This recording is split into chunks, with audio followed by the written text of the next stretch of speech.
আসসালামু আলাইকুম viewers, welcome back to my channel. আজকে আমি আপনাদের সাথে শেয়ার করছি খুবই ইজি একটা রেসিপি। এটা ডিমের রেসিপি শেয়ার করছি। ডিমটা করতে আমি প্রথমেই চুলাইতে প্যান দিয়েছি আর তেল দিয়ে তেলটা গরম হয়ে গেলে আমি ডিমগুলো দিয়ে দিয়েছি। ডিমগুলো আমি আগে থেকে সিদ্ধ করে নিয়েছিলাম। এখন এর মধ্যে একটু লবণ আর হলুদ মাখিয়ে এটাকে ভালো মতো ভেজে নিব। আজকে রেসিপিটি হচ্ছে রোজার মাসে দেখা যায় যে সেহরির সময় অনেকে রাত্রে উঠে রান্না করতে চান না, তো তারা দুপুরে অনেক সময় রান্না করে নেন। তো আমিও দুপুরেই রান্না করে ফেলছি। এটা সেহরিতে আমরা খাবো। ডিমগুলো ভাজা হয়ে গেলে আমি ডিমগুলো একটি চামচ দিয়ে উঠিয়ে নিচ্ছি। এরপর ওই তেলেই আমি 4-5টা পেঁয়াজ কুচি দিয়ে দিচ্ছি। পেঁয়াজটা একটু ভালো মতো ভেজে নিতে হবে।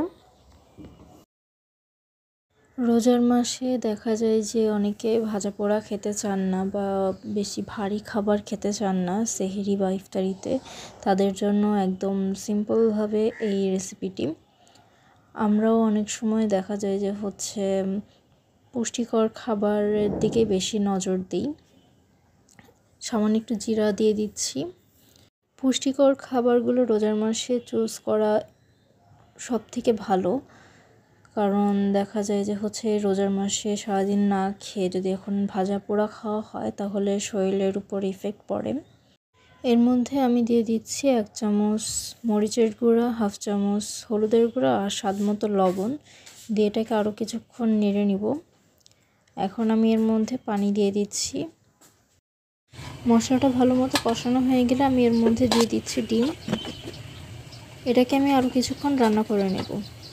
যারা আমার ভিডিওটি দেখছেন তাদের ভিডিওটি দেখার অনেক ধন্যবাদ রইল।